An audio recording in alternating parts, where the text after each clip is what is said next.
Hi guys, and welcome to Ground Zero, where we bring you the latest highlights from citizen journalism site Stomp. I'm Belle. And I'm Terence. Say, Belle, have you ever gone fishing in your life? I haven't, but I hear it's a long, boring wait for fishing life. Yeah, perhaps. But the payoff, I heard, is actually worth it. Check out this huge 1 meter long fish that some construction workers actually fished out of a Sungai Kadut drain. Wow.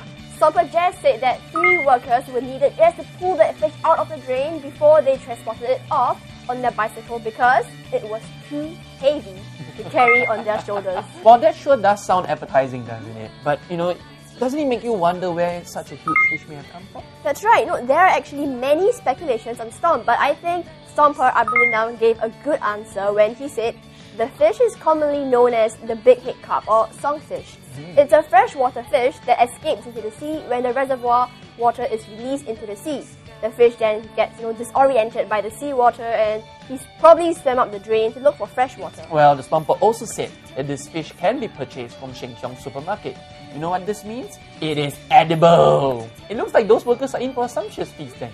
Stomper Emilio69 said, it'd be good to barbecue the fish and eat it with ketchup. It can serve up to 50 people. Well, giant fishes aren't the only wildlife found in our little urban jungle here in Singapore. Stomper Jaslyn actually found a python in a drain at Redhill Close.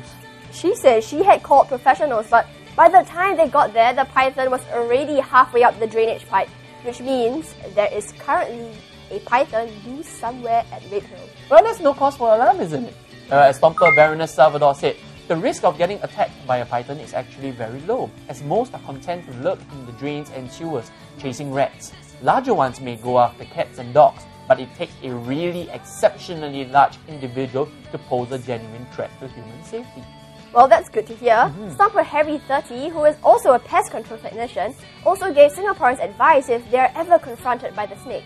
He said, don't worry, just stand by with a long pole and press down on the python's head, and you can do that with, 2 or 3 people. I don't know how they do it. I really don't know how to do it. But from the looks of it, they don't seem to be venomous. But these snakes are actually known as constrictors. They tend to strangle or swallow their prey as a whole. Well, the next time I see a python, I'll back away slowly. Well, next, check out this post by Stomper Johnson, who stumbled upon this 50 cm wide jellyfish at Changi Beach. I've never seen a real jellyfish, but many stompers have said that such a sight is actually rather common among Changi and Punggol beaches. Really? Well, Stomper Baroness Salvatore said that large jellyfish do appear in our waters from time to time, but they only appear to be somewhat seasonal, as you might get many of them popping up in 1 month before disappearing subsequently for a few months after. Well, I think, many Singaporeans may not like encountering such wild animals. I think they'll agree that, there's a species that's actually a lot scarier than this. What? Reckless drivers who have no concern for the law. That's right. Well, stay with us as we find out more about these drivers in our next clip.